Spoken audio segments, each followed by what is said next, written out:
A próxima palestra sobre tecnologias e soluções para o processo de produção na era HD e além da definição. O palestrante será o Eric Soares. O Eric, ele é engenheiro de suporte e vendas, atuante há 10 anos na Sony, quer dizer, há mais de 10 anos na Sony, especialista em tecnologias e produtos no mercado de broadcast, formado pela FEI e pós-graduado pela FIA. Acompanhou o desenvolvimento de novos produtos, servindo de interface entre clientes brasileiros e engenharia do Japão, bem como participou de diversos eventos nacionais, SET, Broadcasting Cable, Animamundi, SSPI e internacionais NAB. Eric, por favor. Ok. Boa tarde a todos. Então, dando continuidade aí após o intervalo, né? Como o próprio Daniel já comentou, o tema é a gente falar um pouquinho sobre as tecnologias na área de produção, transmissão de conteúdo e armazenamento de dados. Aqui a gente tem o resumo da agenda que a gente pretende abordar nessa sessão, né? Falar de área de captação de imagem, como é que está hoje a evolução das tecnologias na área de captação para a produção de conteúdo e, por consequência, também toda a linha de tecnologias que a gente acaba utilizando na cadeia de produção como um todo, né? Da captura até o armazenamento de conteúdo. A gente tem aí um tempo, acho que razoável, para a gente poder falar sobre tudo, né? E para a gente poder trazer o tema à tona, acho que vale a pena a gente ponderar um pouco o que vem acontecendo no mercado, né? Tentar recapitular um pouquinho como é que está a situação do mercado de produção como um todo. O mercado de produção ele acaba sendo um reflexo do que o mercado consumidor exige, né? Ou muitas vezes o mercado consumidor é reflexo do que a gente produz, né, de conteúdo. E quando a gente olha para o mercado consumidor, em termos de televisores, equipamentos, dispositivos hoje utilizados para visualização de conteúdo, acesso de conteúdo, é interessante a gente notar uma série de mudanças, né, que de uma certa forma trazem não só mudanças, mas também novos desafios para a equipe de produção em termos de conteúdo a ser desenvolvido, que são principalmente a questão das telas cada vez de maiores dimensões, maiores resoluções, né? Os televisores HD, 2K, 4K, que hoje também se chama aí de ultra alta definição, e também toda a parte de 3D que a gente já teve aí de uma certa forma um boom nos últimos anos. Então essa demanda por conteúdos variados, né? E que sempre o desafio que todo mundo busca é como produzir esse conteúdo cada vez com menor custo, só que para todas essas plataformas, para todas essas ferramentas, né? Então a questão que sempre surge é como é que isso pode ser feito, realmente é factível ou não? Essas tecnologias, elas são só mais algumas tecnologias passageiras ou não? Vão se consolidar no mercado? Então, com certeza, a gente sempre cai com essas questões, é difícil responder hoje em dia o que vai acontecer no futuro, mas a verdade é que todo mundo que acompanha a área de TV já percebe que a transição do analógico para o digital ela aconteceu de uma certa forma acelerada, né?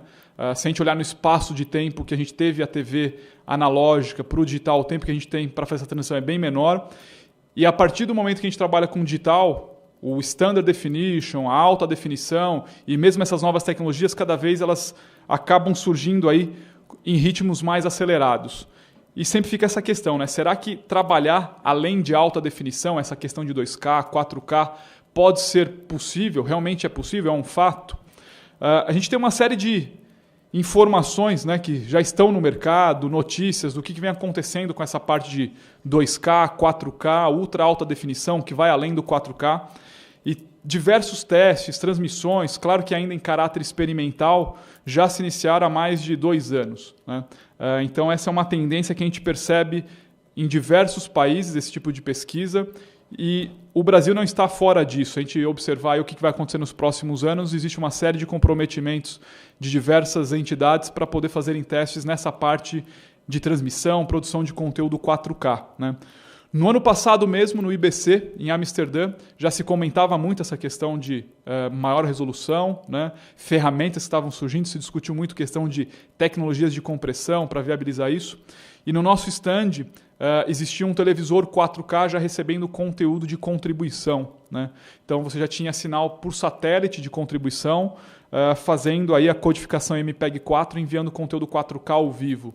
É claro que ainda consumindo uma banda relativamente alta, em torno aí de 40 megabits por segundo, mas não é nada muito além do que já existe hoje para uma transmissão HD, né?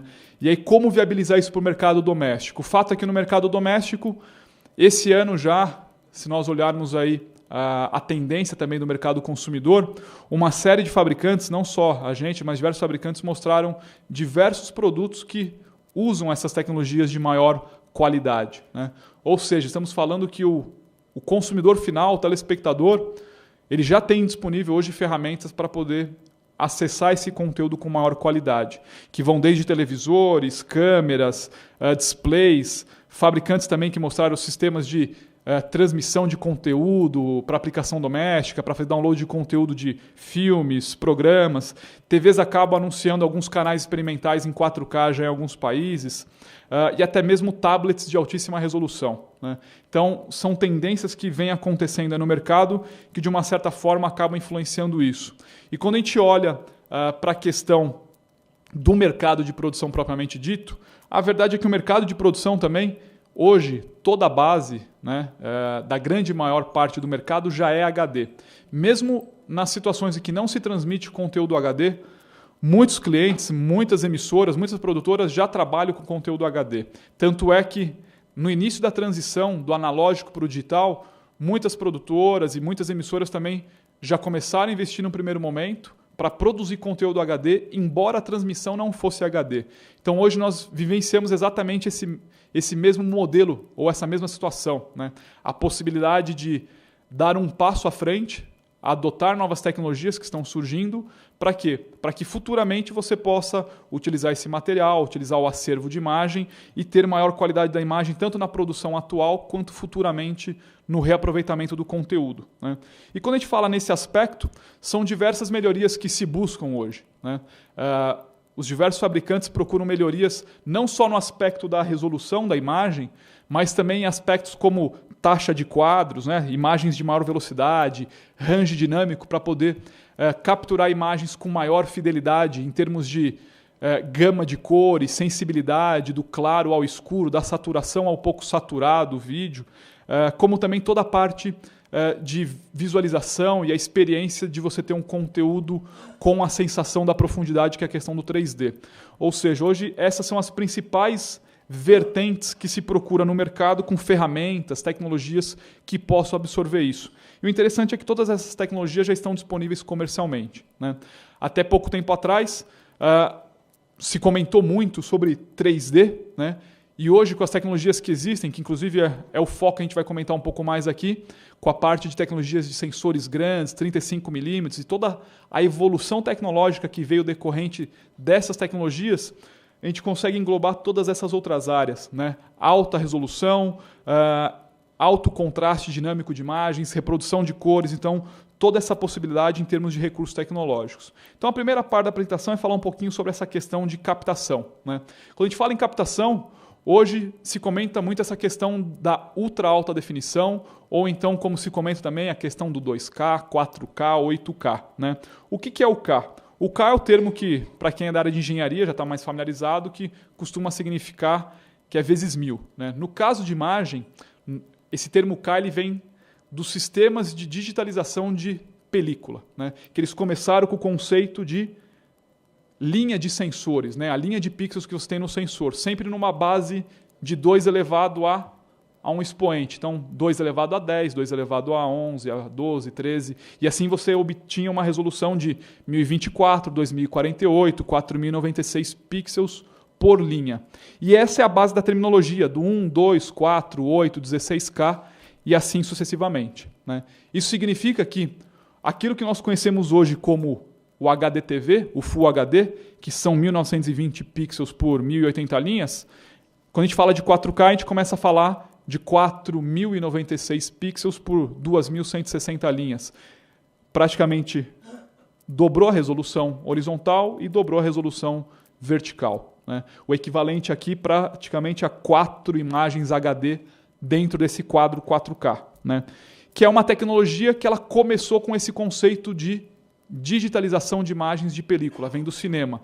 Então, na área de cinema já se adota as tecnologias de 4K, 2K, se usa muito também conteúdo HD, que é convertido para 2K, processado e finalizado, né? E hoje, quando se fala em cinema, na área de projeção, existem as duas grandes frentes utilizadas, que é o 2K ou o 4K. Só que hoje o 4K já desponta como sendo o formato adotado na área de cinema, porque é o formato para alta resolução e telas grandes. Só que quando a gente olha também a questão da evolução da TV, né, a TV hoje já discute as próximas gerações. A ultra alta definição, por exemplo, com mais de 7.000 pixels e mais de 4.000 linhas de resolução, que se nós formos pensar, são praticamente 16 vezes o volume de resolução que a gente tem na imagem HD. Ou seja, essa resolução ela vem aumentando cada vez mais, né? Até por uma questão de talvez um desafio dos fabricantes em termos de câmeras, sensores, como atingir ou alcançar imagens de maior qualidade. Só que, por outro lado, né, também existe um dilema muito grande por parte dos fabricantes, que é a questão que, na medida que se aumenta a resolução de imagem, você passa a ter sensores com maior resolução, os chamados sensores megapixel, né, que enquanto no HD a gente trabalha numa faixa de 6 mega de resolução, 6 megapixels para ter imagem HD, para 4K a gente passa de 20 mega, por exemplo, para trabalhar o 4K com resolução cheia no vermelho, no verde e no azul. Se aumenta o número de pixels, esses pixels cada vez são menores. E na medida que os pixels são menores, eles captam menos luz e passam a ser mais ruidosos. Então hoje existe esse dilema, né? Até que ponto essa tecnologia vai evoluir?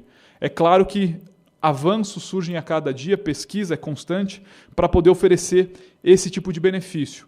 Mas é exatamente nesse dilema que a gente se depara, né? Por que existem câmeras profissionais 4K que custam um valor X, enquanto que existem hoje câmeras muitas vezes domésticas, compactas, para aplicação esportiva, que são chamadas de 4K, por exemplo, e que custam ordem de 700, 800 dólares. Existe milagre? Existe realmente imagem 4K num sensor pequeno? Então, essas questões que a gente tenta aqui trazer um pouco à tona, né? Quando a gente fala de imagem HD, a imagem HD das câmeras HD, elas costumam trabalhar, por exemplo, com 3 sensores, né? 3 CCDs, 3 CMOS, Full HD. Cada sensor Full HD tem cerca de 2.1 megapixels de resolução para capturar a imagem HD. E aí a gente precisa de 6 mega para poder capturar uma imagem HD resolução cheia, né? Essas câmeras que trabalham com alta resolução, elas costumam usar um sensor só, né? E aí um sensor só, o que acontece? Você tem que ter alta resolução, mas ao mesmo tempo é necessário filtrar as cores, separar as cores em um único sensor. Então a sua resolução cai.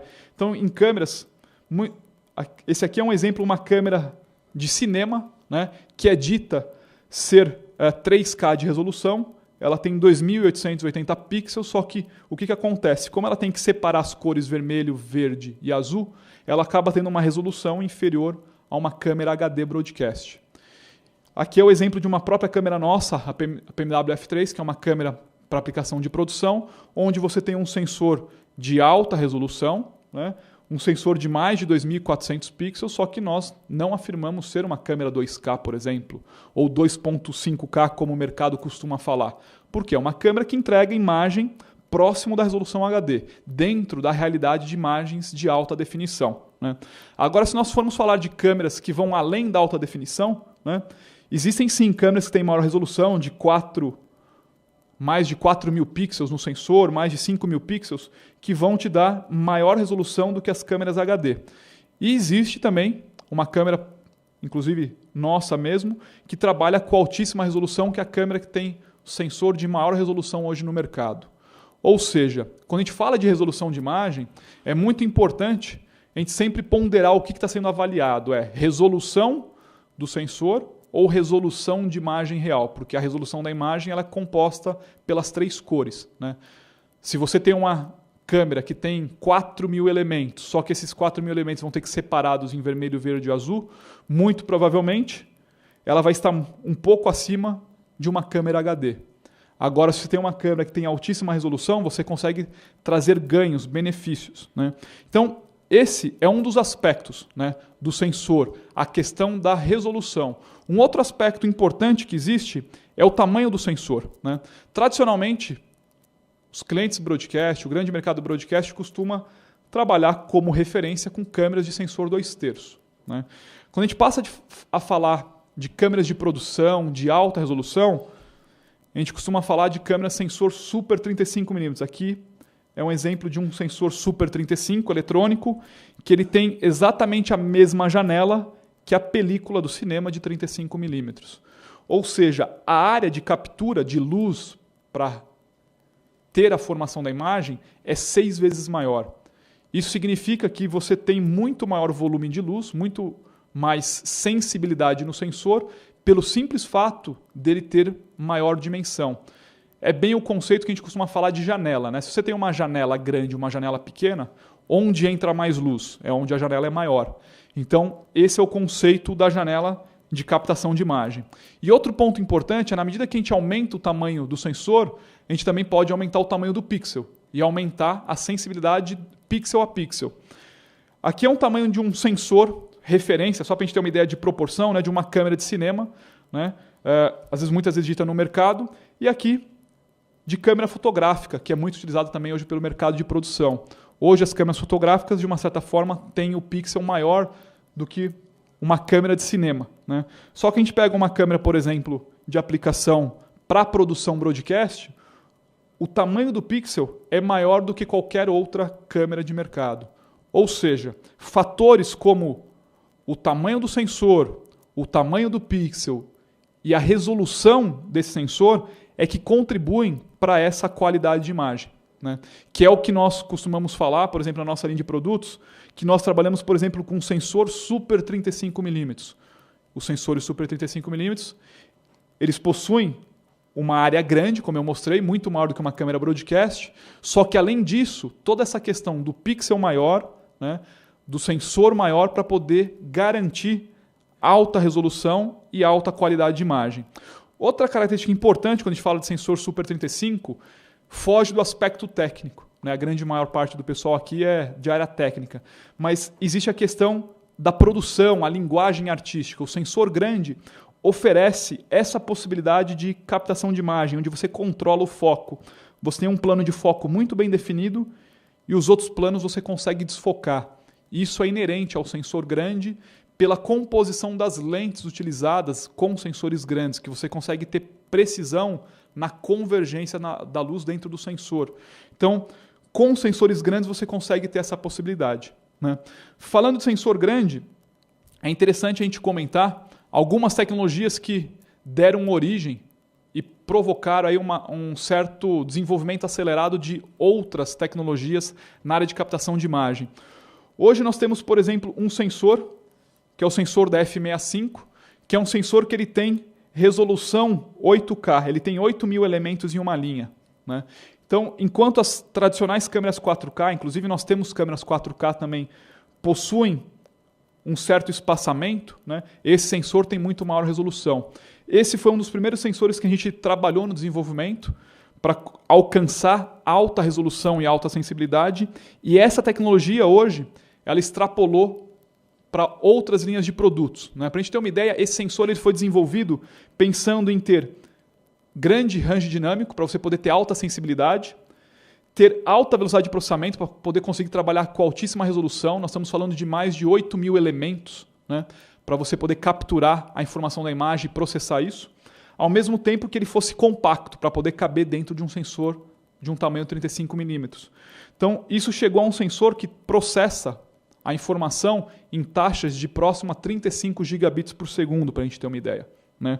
Então, é um sensor que tem um volume de informação muito alto, que inclusive quando a gente compara, historicamente a gente costuma manter um registro de todos os sensores que são lançados em termos de resolução, sensibilidade e taxa de dados que ele manipula. Né? Esse sensor, todos vinham crescendo num ritmo aí, que trazia um certo desenvolvimento linear. Né? Esse sensor ele trouxe uma ruptura tecnológica, ele dá um salto em termos de altíssima sensibilidade, range dinâmico e altíssima velocidade de processamento. Capaz de trabalhar, para a gente ter uma ideia, 8K a 120 quadros por segundo. né? E essa tecnologia, hoje, ela é incorporada nas câmeras também 4K, HD. Para quê? Para oferecer alta qualidade de imagem. Esses sensores, por exemplo, hoje, 8K e 4K, eles são capazes de ter uma sensibilidade de 14 stop, né? O pessoal que é mais da área técnica, né? O que o 14 stop significa? 14 stop de sensibilidade significa, para a gente ter uma ideia, que cada um stop que a gente fecha na câmera ou aumenta para aumentar ou diminuir a sensibilidade, quer dizer que dobra a luminosidade que entra na câmera.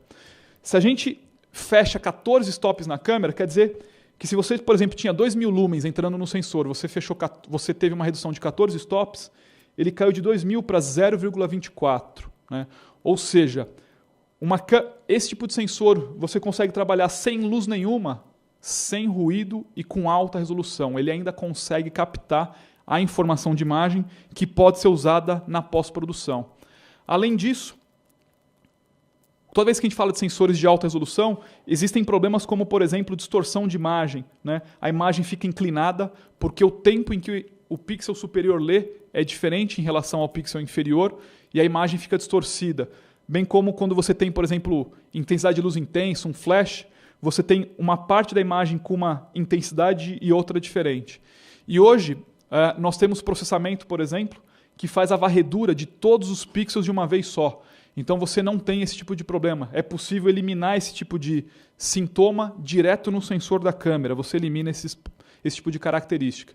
Então, são processamentos de altíssima velocidade para trabalhar com imagens de alta qualidade que hoje são incorporados, inclusive, câmeras 4K, câmeras HD, que podem trabalhar, inclusive, em alta velocidade. Né? Para a gente ter uma ideia, hoje existem câmeras na nossa linha que trabalham com sensores, por exemplo, com 4K de resolução, que são capazes de trabalhar a 240 frames por segundo em HD, 120 frames por segundo em 4K, depende da situação. Né? Aqui a gente tem um exemplo que uma câmera, que é a FS700, que inclusive agora na NAB nós lançamos o gravador 4K para ela, é uma câmera que trabalha HD e o sensor já é 4K. Ela é capaz de trabalhar HD até, por exemplo, 960 frames por segundo, ou então HD até 120 frames por segundo, e com o gravador externo em 4K, ela consegue fazer 120 frames por segundo, ou então 2K até 240 frames por segundo.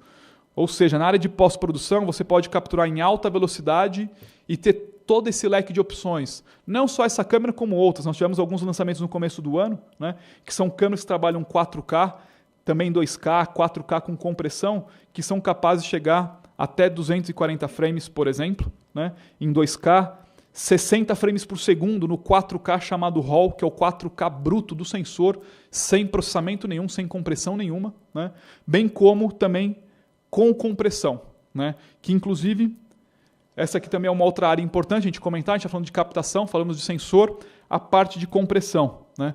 Nós temos um histórico de diversas tecnologias lançadas no decorrer dos anos, que são tecnologias de compressão para atender diversas demandas. Né.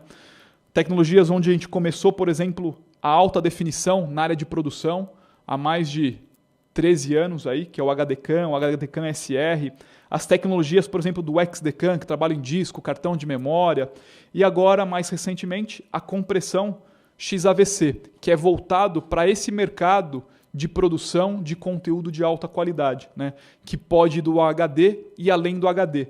Então você pode trabalhar, por exemplo, 60 quadros por segundo, high frame rate até 180, 240, 4K. Então, uma tecnologia de compressão que vem exatamente oferecer o quê? É uma tecnologia que essa linha de produto ela trabalha tanto com MPEG 2, que já é comum na nossa linha, para HD, como passa a oferecer um HD com qualidade maior, taxas de quadros mais elevadas, inclusive os formatos Simple Studio Profile, que são os formatos de maior qualidade hoje, compressão MPEG 4, que é adotado no HDCAM SR, ou seja, você tem versatilidade de usar qualquer um dos codecs na mesma linha de produto. Né? Não só em HD, mas também com a possibilidade em 4K de trabalhar com compressão, ou então sem compressão nenhuma. Eu não sei se dá para enxergar, talvez o contraste não seja muito bom. Aqui é o 4K RAW, que é o 4K sem compressão, sem processamento. Ou seja, é possível atender as diversas áreas de produção. Né? Então, hoje na nossa linha nós usamos já o AVC HD, na linha NXCAM, por exemplo, o MPEG 2 na linha XDCAM, muito difundido, o MPEG 4 na linha de pós-produção HDCAM SR e o RAW na área de 4K para cinema, pós-produção. E agora a gente expande toda essa linha aqui do HD ao 4K com o XAVC, que é um MPEG 4, que ele vai de 100 megabits, por exemplo, a 600 mega do HD ao 4K. Então, com isso a gente adota aí um codec justamente com qual intuito? De trazer todos os pontos que são necessários com essas novas tecnologias, né? Trabalhar com maior resolução, ter arquivos menores ou manter o tamanho do arquivo atual com maior resolução do conteúdo, agilidade na produção, melhor graduação de cores, trabalhar em alta velocidade. Então, todos esses aspectos que hoje se procura, né? Então, quando a gente fala de MPEG 4, por exemplo, nós já usamos o Part 2 na linha HDCAM SR e agora o Part 10 usando a variação do High Profile, que é o XAVC, né? Trabalhando em 422, 10 bits, que nos oferece aí ganhos em tamanhos de arquivo, né? Enquanto o 4K, por exemplo, na área de cinema é da ordem de 10 mega por frame, né? Nós conseguimos reduzir isso para a ordem de 1 mega por frame. Então, a gente consegue trabalhar em taxas que ainda são bem mais próximas da realidade do HD, né? E hoje, os computadores que editam conteúdo em HD, estações aí com 4, 6, 8 núcleos, já são capazes de manipular toda essa taxa de bitrate. Para a gente ter uma ideia, a gente começa, por exemplo, lá em 50 megabits, 80, 100, 200, pode chegar até 600 megabits, dependendo da aplicação em 2K ou 4K. Né? Então, existe um leque muito grande aí em termos de qualidade possíveis de se trabalhar com essa linha. E o interessante é que ela mantém compatibilidade em toda a linha de produto, né? São câmeras que usam os mesmos cartões de memórias já adotados para fazer a gravação do MPEG 2 até o 4K com compressão, e ela também pode usar um gravador externo e você usa um outro tipo de memória de maior velocidade para fazer a captura 4K sem compressão, que é o RAW. E aí como é que funciona o trabalho com esse tipo de conteúdo? Você pode trabalhar 4K do começo ao fim. Hoje, as ilhas de edição, os softwares de edição já são capazes de processar isso, inclusive com grande agilidade, ou então capturar em 4K. Você tem a possibilidade de gravar o HD como sendo proxy, você edita em HD e finaliza o 4K posteriormente. Então, hoje é possível usar todo esse tipo de conceito, né? E essa tecnologia é interessante que ela está disponível, o 4K, como a gente comentou, vem desde as câmeras de altíssima performance, altíssima resolução, além do 4K, no caso da F65 em 8K, como câmeras mais econômicas, câmeras mais recentes e também linhas de monitores que vão atender aí a produção 4K, né? E o interessante é que toda essa linha de produto, a ideia não é falar de produto aqui, mas só posicionar para vocês entenderem onde entra essa linha, é que existe uma linha extensa de câmeras, por exemplo, que trabalham com cartão de memória, ou XDCAM, ou disco, por exemplo, e essa linha ela trabalha com todos os mesmos formatos e agrega esses novos formatos de compressão de maior qualidade, ou seja, é possível manter compatibilidade em workflow, com ilhas de edição, com software, sistemas de pós-produção, além de tirar proveito de todas essas novas tecnologias em termos de alta resolução.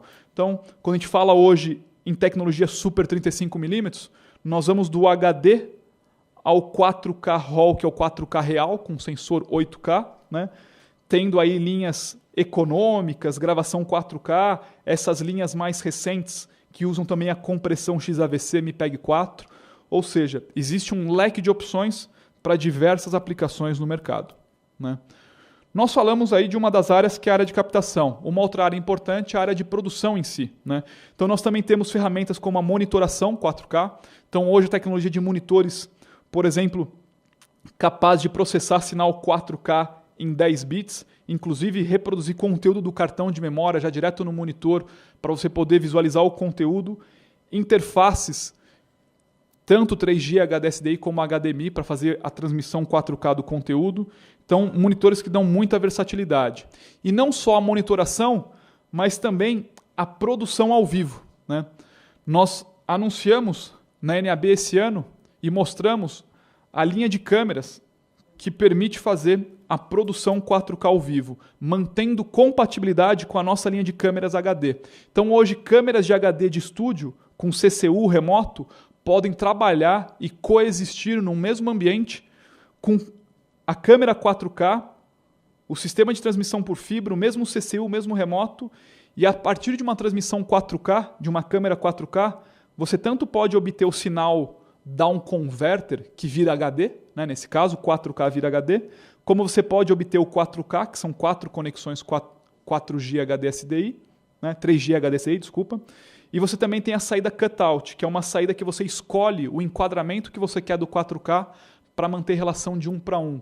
Ou seja, você tem como se fosse um zoom eletrônico de 4 vezes dentro da imagem 4K, que você pode percorrer e escolher que recorte que você quer ter da imagem. Então, em área de produção, você pode fazer panorama de imagem, você pode fazer movimentação de imagem dentro da resolução 4K. Né? Outro ponto que é interessante a gente falar, quando a gente fala de 4K, é a convergência e as aplicações que estão surgindo, principalmente em termos de vídeo e TI. Né? A gente já fala isso, o mercado já acompanha, uma evolução que já vem de longa data em diversas linhas de produtos, né? Que começou lá com os editores não lineares, sistemas de servidores, câmeras que transmitem conteúdo IP hoje para sistema de segurança, câmeras remotas, né? Até mesmo toda a parte de automação, até a iluminação hoje é controlada por IP. Então a tecnologia de TI, cada vez ela está mais presente no nosso dia a dia. E se nós olharmos aí a evolução histórica, né? É interessante que nós temos transições aí de períodos da indústria, onde alguns fabricantes, algumas marcas se mostram mais fortes diante dessas novas demandas do mercado. Né? Então, existiu aí o período analógico, o período digital, com grandes inovações por fabricantes fortes no mercado. Na área de não linear, por exemplo, marcas que se consolidaram no início da geração do não linear. E nos últimos anos a gente vivencia aqui uma era que se chama aí das tecnologias de prateleira, né? Hoje, cada vez mais, a gente usa tecnologia de prateleira dentro das emissoras de TV. Então, switches de rede, computadores, servidores, cada vez menos máquinas dedicadas e mais máquinas que vão fazer processamento por software ou um pequeno hardware agregado na tecnologia de TI. Né? E muitas vezes até o que surge, a questão é qual é a próxima onda, né? Qual é a próxima onda em termos de evolução, que se discute muito também, talvez como integradores de solução. Independente disso, né? O interessante é que com toda essa migração de TI, o mercado como um todo já discute a questão da adoção do IP, do cabo de rede, da fibra, para transmissão de conteúdo e não mais as tradicionais tecnologias do broadcast, o cabo coaxial e assim por diante. Né? No mercado hoje existem diversas ferramentas, por exemplo, que já permitem fazer transmissão, contribuição, distribuição de conteúdo por rede IP, né? E existem tecnologias mais recentes, por exemplo, como na nossa linha, que permite fazer a transmissão do conteúdo dentro da área de produção para aplicação ao vivo. O que isso significa? Sistemas de encoder que a gente consegue, por exemplo, levar 3 sinais de câmeras num cabo de rede par trançado gigabit e você consegue abrir esses 3 sinais remotamente. Além dos sinais de vídeo, você tem TAL, intercom, toda a infraestrutura necessária para montar um estúdio, e tudo isso em tempo real, sem atraso nenhum. Ou seja, usando rede IP sem atraso. Então, são sistemas que permitem esse tipo de codificação e transmissão, que, por exemplo, em diversas situações em longa distância, onde se usa a transmissão por sistema óptico, né, você pode eliminar toda a parte de transmissão óptica, e você pode concentrar, por exemplo, em 2 fibras e levar todo o seu sinal. O interessante é que você consegue levar 3 sinais de vídeos, 1 sinal de retorno de vídeo, você consegue ter áudio embedded em todos os canais, HDSDI, você tem transmissão ao vivo sem atraso e referência, sincronismo entre todos os sinais. Então você consegue ter sincronismo entre as pontas remotas dentro da rede IP. Né? São sistemas que vêm sendo adotados com muito sucesso na Europa, clientes que trabalham, por exemplo, estúdios remotos, centrais de produção, de 3 a 300 km de distância, usando rede IP. Né? Outros casos também, por exemplo, na Inglaterra, França, Itália. Nós já temos alguns casos aqui no Brasil de alguns clientes que começaram a usar esse tipo de tecnologia para fazer transmissão de eventos esportivos, fazer transmissão também de infraestruturas um pouco mais distantes, tudo fazendo uso dessa tecnologia IP. Né? E nessa NAB, esse ano, nós também anunciamos algumas novidades. Né? Até então, a transmissão ela sempre é ponto a ponto, então você tem, por exemplo, 3 sinais que vai de uma caixa para outra. Né? E esse ano nós anunciamos um software que permite a gente fazer o gerenciamento dessas caixas de maneira centralizada. Então você passa a deixar de operar ponto a ponto e passa a operar ponto multiponto. Você pode pegar uma caixa e enviar ela para mais de um destino através de uma única central de gerenciamento. Então você começa a ter a possibilidade de fazer a distribuição do sinal em cima de uma rede IP, como se fosse a tradicional matriz de vídeo, ela passa a ser totalmente IP. Então, são conceitos que trazem uma série de benefícios dentro de emissoras, dentro de unidades móveis. Você, por exemplo, poder montar uma unidade móvel, fazer toda a transmissão em cima de cabeamento IP, reduz peso, reduz custo. Então, são tecnologias que vêm sendo aí adotadas com essa finalidade, né?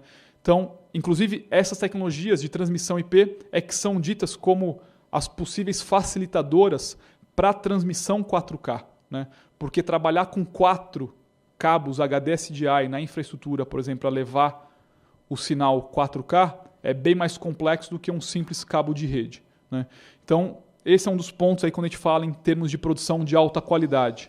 Captação, monitoração, compressão do conteúdo e como viabilizar a transmissão desse conteúdo. Inclusive, com esses sistemas hoje é possível você, por exemplo, pegar 2 caixas dessa, trabalhar sincronizado e transmitir sinal 4K, né? Com 2 caixas você consegue fazer isso. E para encerrar aqui a última parte, nós falamos de captação, produção, como transmitir o conteúdo. Uma outra área importante é como armazenar esse conteúdo, né? Muitas emissoras, muitos clientes já vivenciaram esse drama, né, da fita magnética, como preservar essa informação. E com toda essa evolução de alta resolução, surge a questão de como é que a gente pode preservar isso. Muitos clientes saíram da fita magnética tradicional de vídeo e acabou adotando as fitas magnéticas, servidores, storage para armazenar esse conteúdo, né? Fitas com tecnologia como, por exemplo, o LTO e outras mais, muitas vezes sistemas robotizados, que acaba, de uma certa forma, facilitando a preservação do conteúdo. Só que essas tecnologias, para muitos clientes, se mostraram, de uma certa forma, com um grande desafio. Por quê? É uma tecnologia que ela muda muito rápido e a cada 6, 7 anos você perde compatibilidade de tudo que você tem, né? Em que sentido? A tecnologia, por exemplo, da fita magnética, ela evolui em gerações novas a cada 1 ano e meio, 2 anos. E ela mantém compatibilidade sempre com 3 gerações anteriores. Isso significa que se você grava hoje na tecnologia atual, hoje, por exemplo, na linha LTO, que é uma tecnologia de TI, ela está disponível a tecnologia do LTO 6. Se você grava no LTO 6, daqui a 2 anos, quando sair o LTO 7, você vai ainda ser capaz de ler o LTO 6 e o LTO 7, gravar nos 2 formatos. Quando sair o LTO 8, você também vai ser capaz de ler e gravar o formato 8, o 7, né? E ler o 6. Quando sair o LTO 9, você já perde a compatibilidade, você não lê mais o conteúdo do LTO 6. O que isso significa? Para quem quer fazer acervo de conteúdo, se você pretende arquivar com fita magnética de dados, você vai precisar fazer cópias permanentes desse seu conteúdo, pelo menos a cada intervalo de 6 a 7 anos. Para quê? Para preservar a informação. Se você não fizer isso, você corre um grande risco de, no momento que você quiser usar a sua mídia, por exemplo, eu quero usar um LTO 2. O LTO 6 de hoje, o Drive, não consegue ler o LTO 2. E diversas produtoras e emissoras hoje no Brasil e no mundo inteiro adotaram essa tecnologia e não acompanharam essa evolução. Quando foram precisar utilizar o material é que descobriram a questão da compatibilidade, né? Por quê? É uma tecnologia de TI, que ela é concebida para trabalhar com ciclos rápidos, né? E até a fim de suprir essa característica, essa necessidade, nós temos aí uma tecnologia já de longa data, que é o disco óptico, que ele começou lá com o CD, o DVD e o Blu-ray, que mantém compatibilidade do leitor com as diversas mídias já há mais de 30 anos, que é inerente da tecnologia ótica. O laser, você consegue trabalhar a questão do foco e você consegue ler tecnologias mais antigas com a tecnologia de drive mais atual. A fita magnética não consegue fazer isso. O processo magnético você trabalha com cabeças que têm tamanho fixo, que são de uma certa forma estacionárias. Então ela roda em alta velocidade, mas ela não consegue se adequar ao formato. Então a cabeça ela tem sempre um limite físico. Então por isso que você perde a compatibilidade de gerações em gerações. Então esse tipo de tecnologia ela é muito atrativa desde que você consiga estar preparado para manter esse custo permanente de manutenção e cópia do seu acervo, né? Então a fita magnética ela pode ser muito atrativa desde que esteja preparado para essa realidade. E a mídia ótica ela acaba sendo muito mais duradoura em termos de compatibilidade de gerações, né? Inclusive, um dos exemplos que a gente tem até na área profissional é a própria tecnologia ótica profissional que a gente usa na nossa linha de equipamentos, que ela começou trabalhando com discos para produção de vídeo e hoje são utilizados também para armazenamento de dados. Começaram com discos de 23 GB e hoje existem discos de 128 GB, né?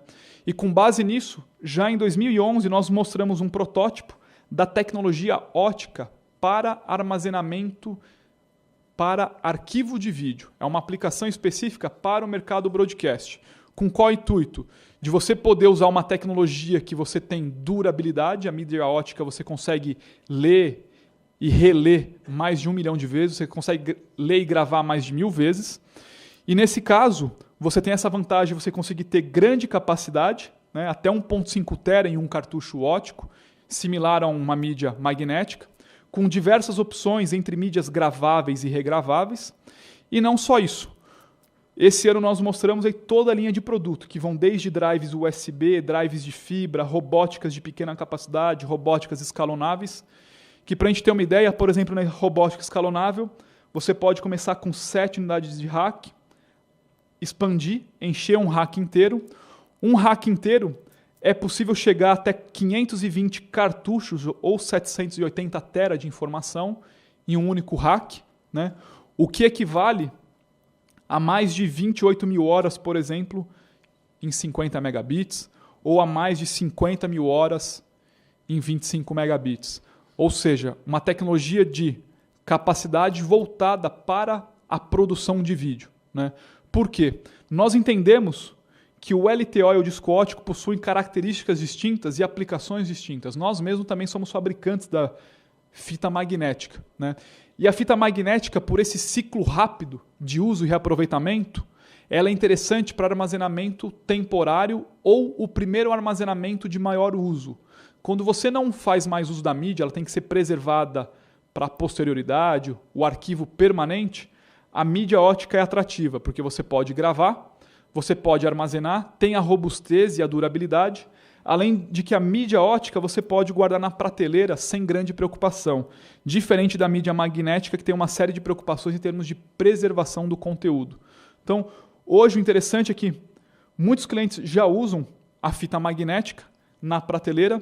Esse é o ponto que a gente chama atenção aqui nessa apresentação para os cuidados necessários com a mídia magnética, principalmente a mídia magnética de dados em termos de durabilidade e compatibilidade, para estar preparado em termos de você fazer esse investimento contínuo.